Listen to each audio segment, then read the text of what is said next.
Assalamu alaikum wa rahmatullahi wa barakatuhu. Munafi gwa tumbudde omukutu ogw'esirika 93 akatonyezemu IFM.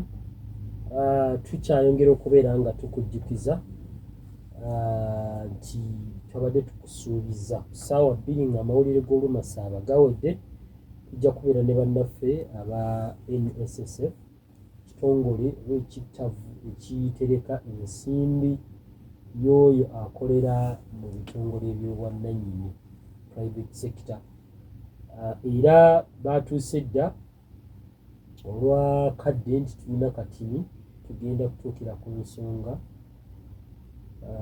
batuyanjulire batulamuseeko oba oli awo tutuuke ku nsonga y'olunaku olwaleero. Nze Guma Hassan Gumisiriza Omuguuna nga bulijjo okubeera nti tutambula ffenna kukulisaayo mawulire ag'olunnya Olumasaba.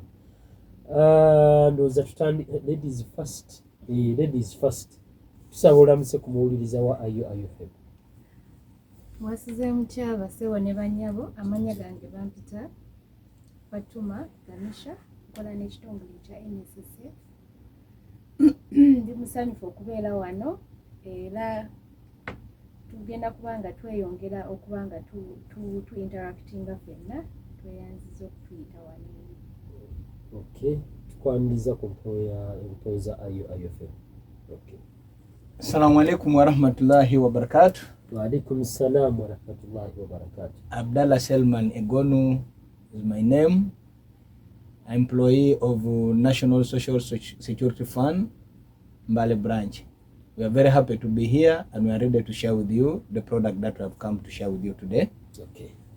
Okay, tweyanziza era tubaniriza ndowooza erya mukulu Abdallah yesi mupya gye tuli labika ate awagira Arsenal oba essanyu ndiraba kituufu oba oli w'abasunzi.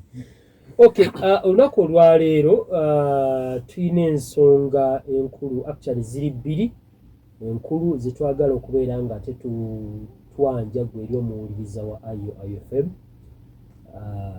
Waliwo ensonga evudde mu NSSF egamba Smart Life. Smart Life y'ekintu kyetwagala okuba oba ensonga gyetwagala okuba nga twogerako olunaku olwaleero, naye nga sinaba kutuukayo eyo briefly. NSSF kyeki briefly ndowooza mukulu Abdallah mukulu omukyala Fatuma yagenda okuba nga atulambulira eri oyo eyakakitegeera obutegeezi nti gyekiri oba eyakakiwulira mu matu ge nti kipya. Ennyama NSSF kitongole oba nandikiyisenga Provident Fund. Provident Fund eno esevingira abantu abali mu private sector nga woolaba abali mu government we baba sevingira mu kitongole kya pension. So buli omu yenna akolera mu kitongole ekya private sector alina okuba nga asevingibwa mu kitongole ekya NSSF. So for aba NSSF kyetukola oba nga nza kunsonyiwamu eddoboozi oba nga okolera omuntu kangeze company eri registered mu URSB, olina okuba nga oyo omuntu akuggyako at least ebitundu 5 n'akwongerako ebitundu 10 n'aba nga akusevingira ku NSSF.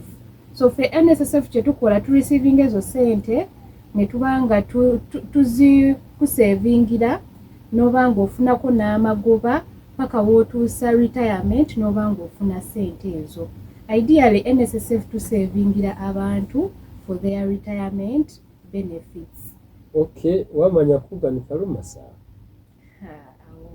Awo mbuze naye nsobola okuwulira byonna. Kale NSSF kitongole kitereka ensimbi z'oyo omukozi olw'ekitongole eky'obwannannyini nga Islamic University mu Uganda.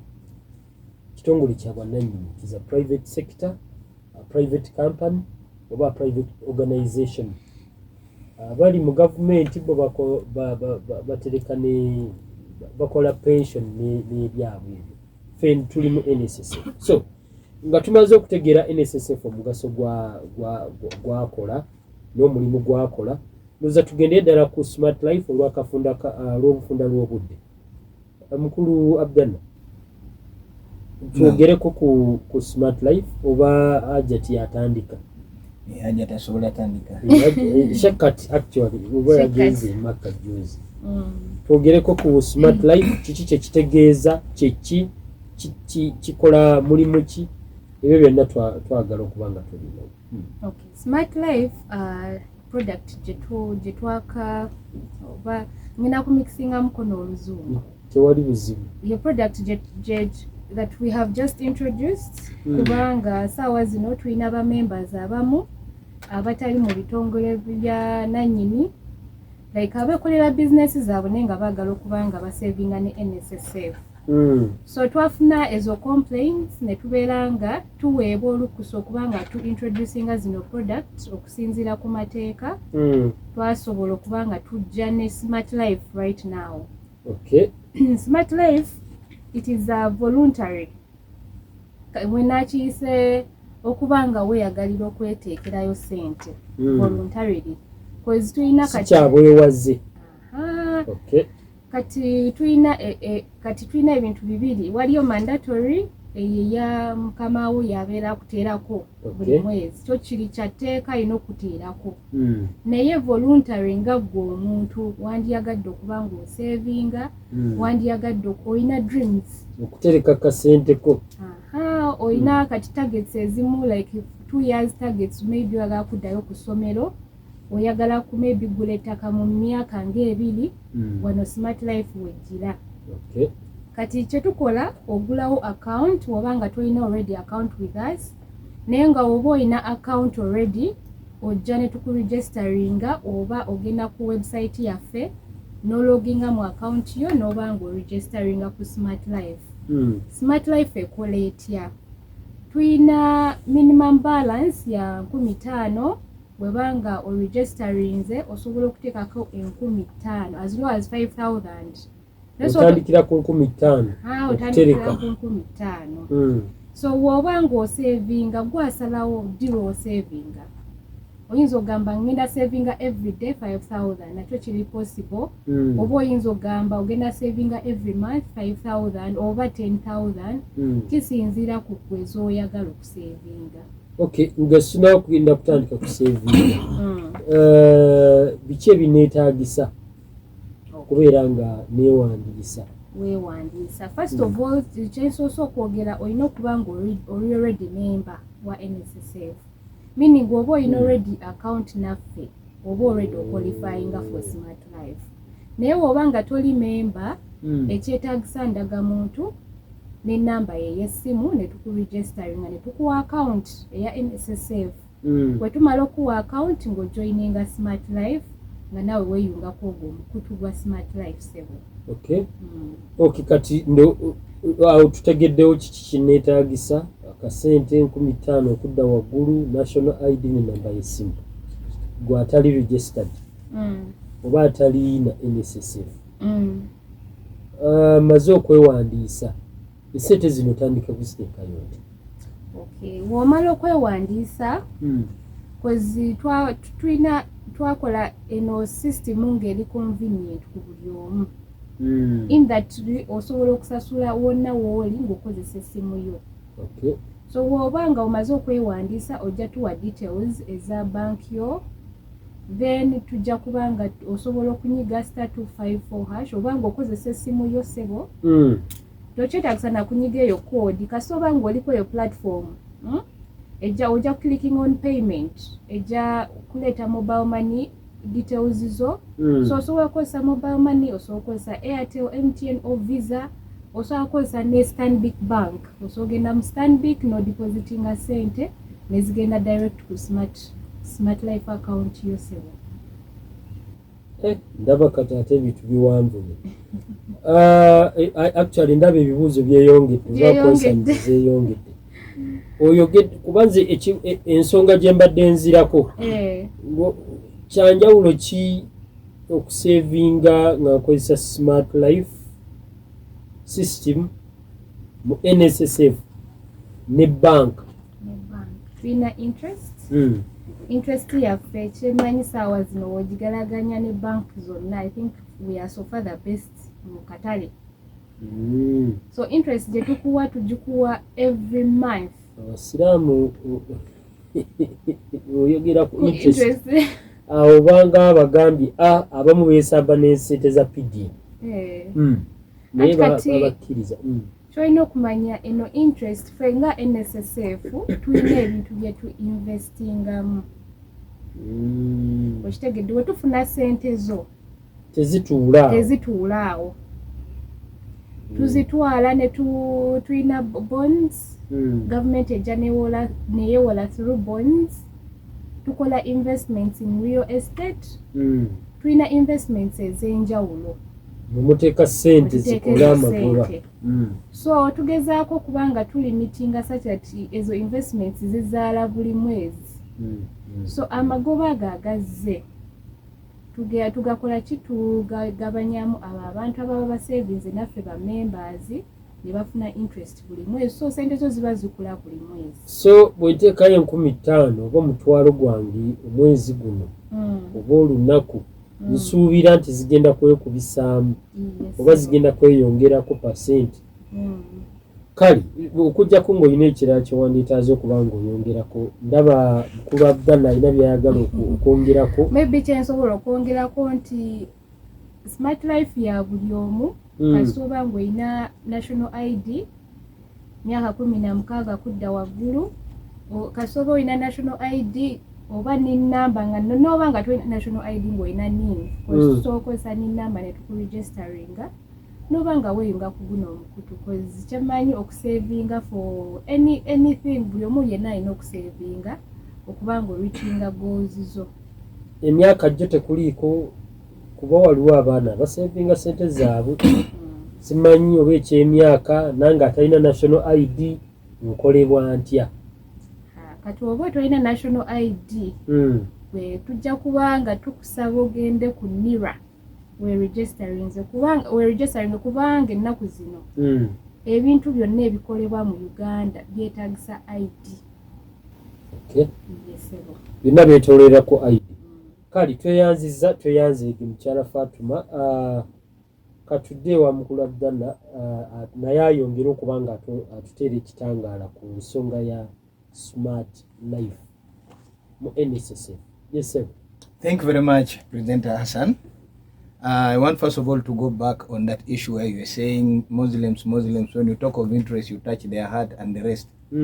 I want to bring this into book that when you are saving with the fund, it doesn't relate anything on riba, because one is, it is an institution that has brought members together and they have collected their resources together and invest their resources so that at the end of it, they are able to get back as dividend. You know, the word interest may mean a lot, but in a different form.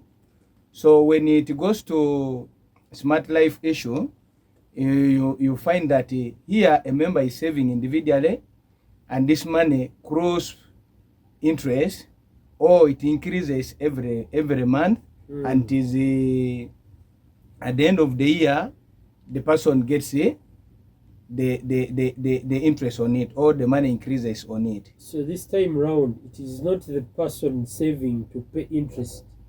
No, your work is to put your money as low as 5,000. The maximum, the minimum is your choice. Okay. The minimum is 5,000. The maximum is your choice.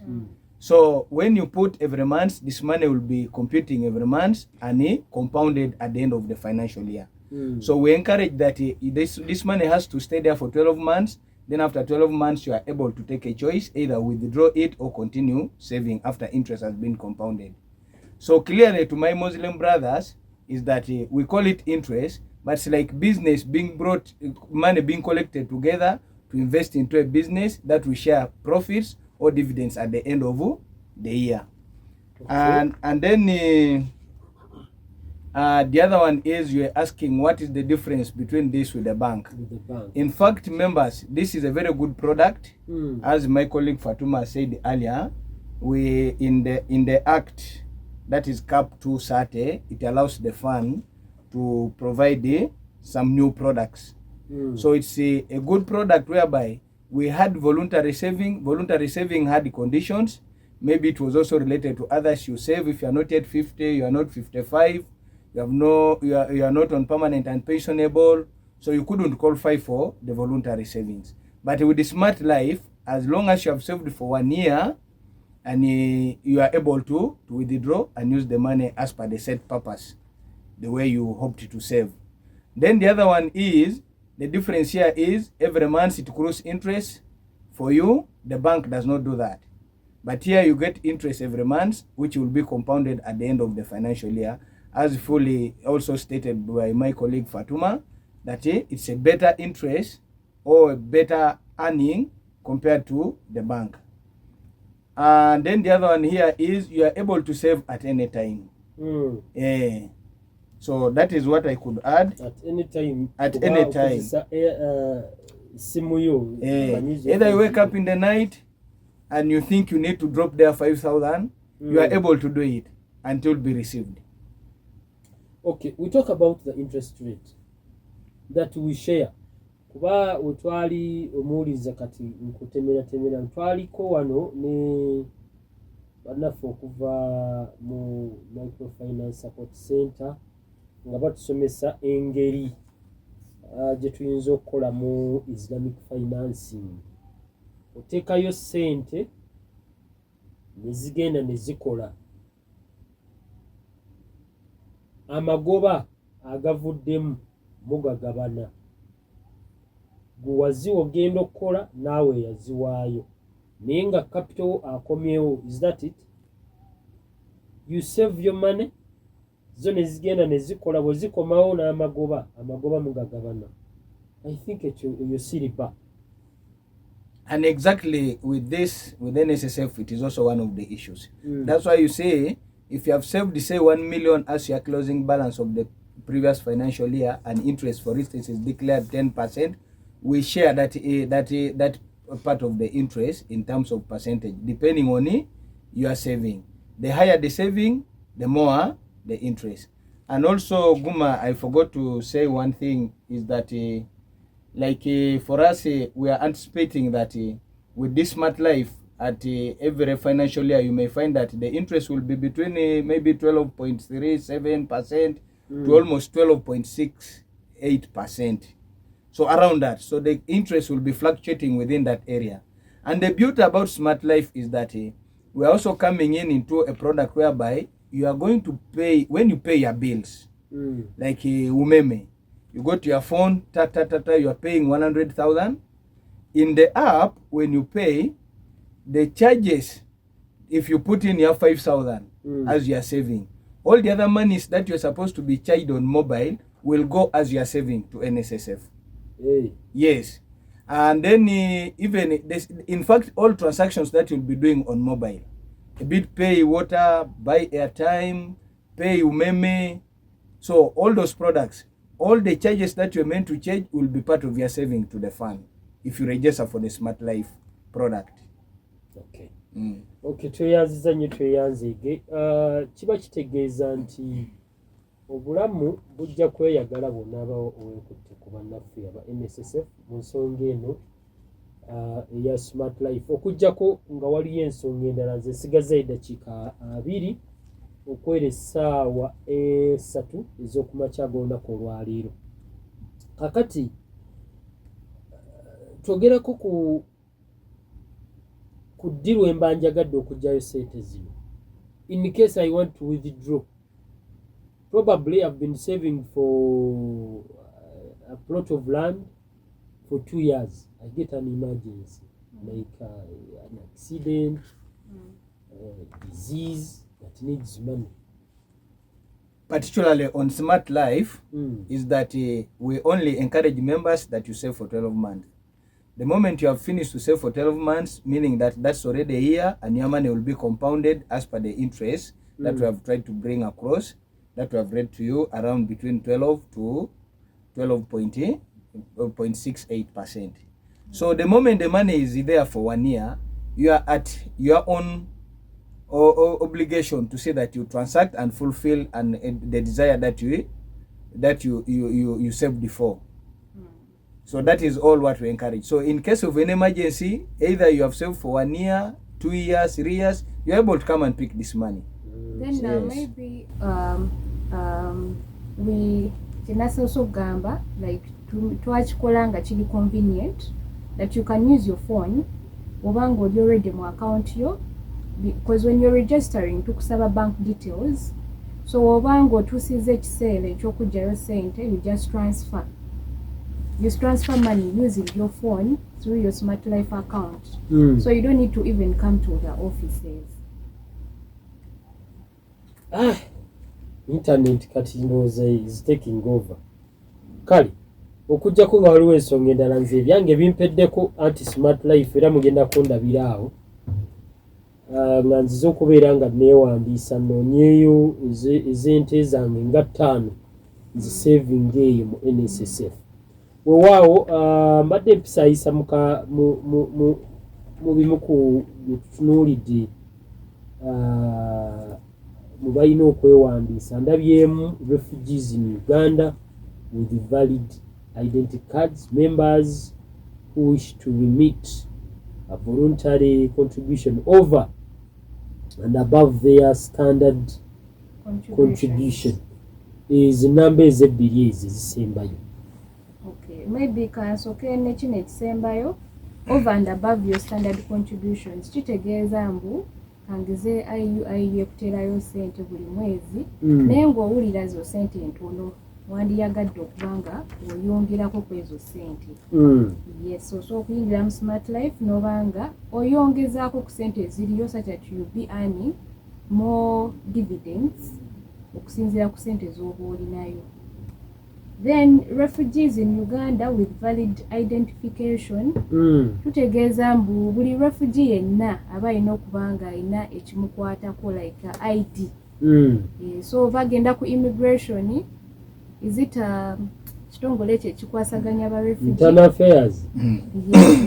Because webajja ne baba registeringa webanga batandise okufuna emirimu waliwo ekipapula kye babawa ekiraga mbu refugee ID ekiraga mbu they are refugees. So bajja neyo ID ne tuba registeringa.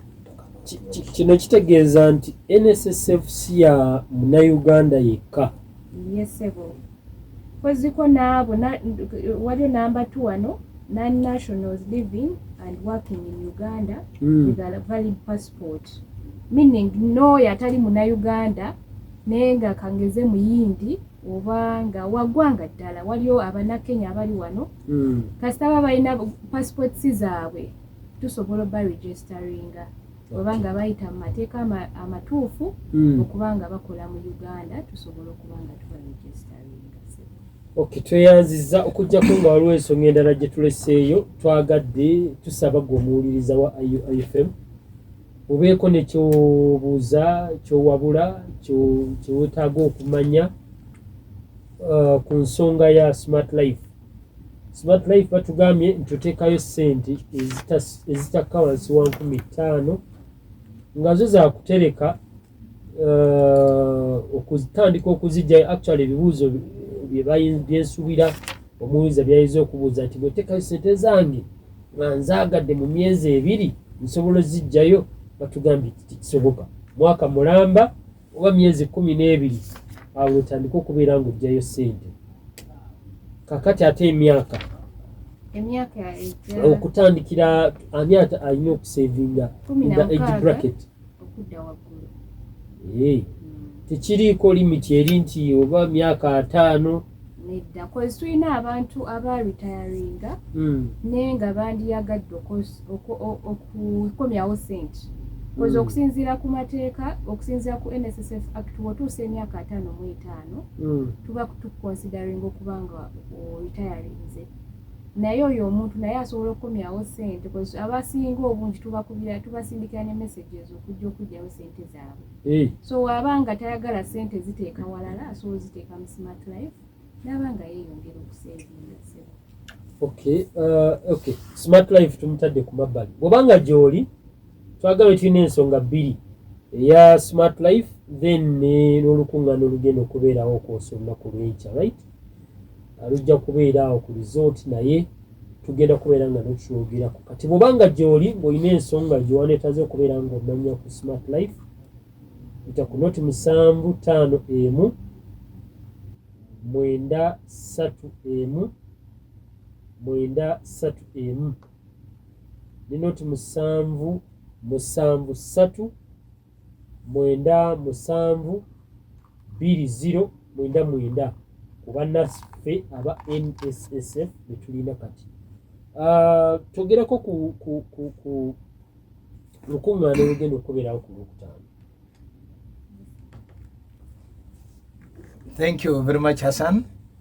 On Friday 11th, we are having a regional meeting whereby institutions are invited, and they already received invitations. We have individuals who are supposed to come and attend, and representatives of institutions are also supposed to come and attend.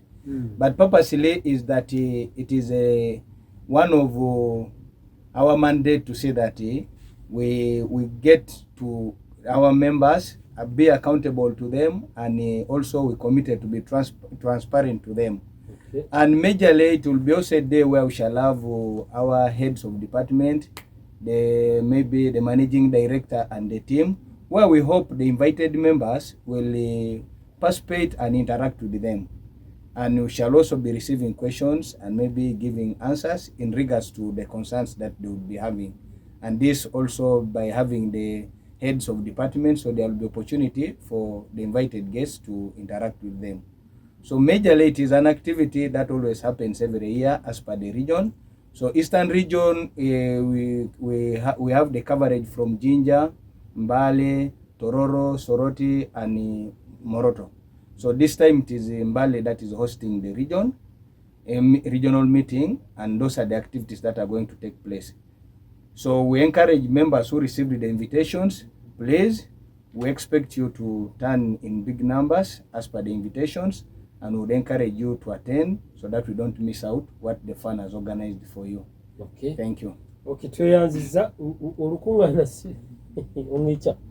Olukungaana si lwa bonna, waliwo bebayise ku nsonga y'okubeera nti babeera balambulukufu n'ekitongole kye kikola. So mu Eastern region bakumenyedde region weeyita, era omukolo guno ndowooza nkubaana luno lujja kubeerawo olunaku olw'okwosenkya, saawa bajja kubeera bazitubuulidde, era nekyo ekigenda okubeera nga kikolebwayo. Okuggyako nga waliyo ensonga endala gye tulese, ndowooza nkakasa n'abawuliriza abaffe bategedde kiki ekiri ku Smart Life. Ndowooza twandibadde tuwumbawumba tubasiibule, ate tubeerekereze tugende tukole emirimu emirala.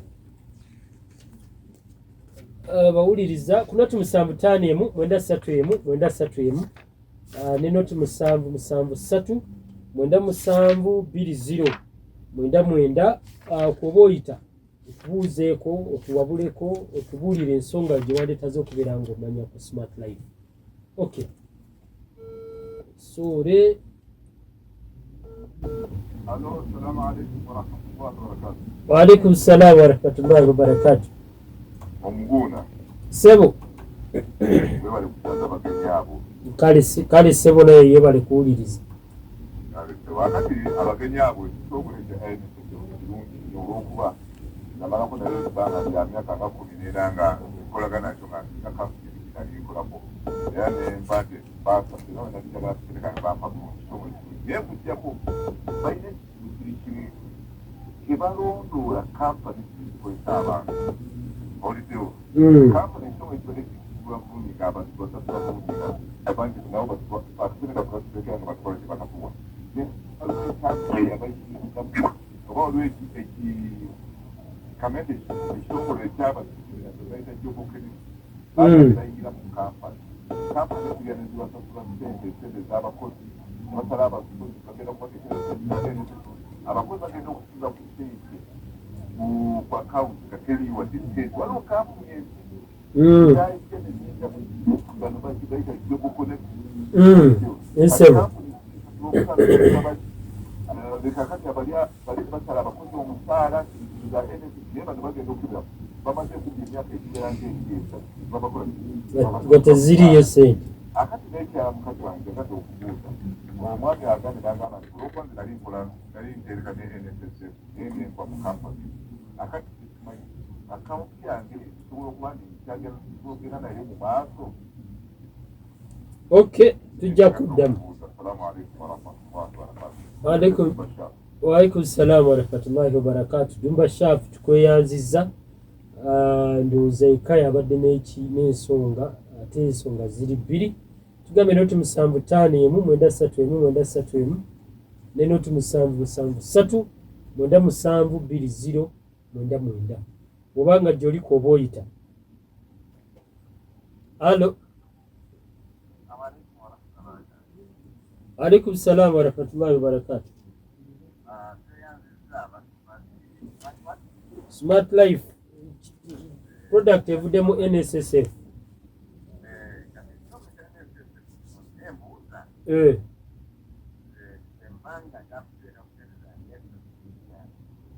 Neki?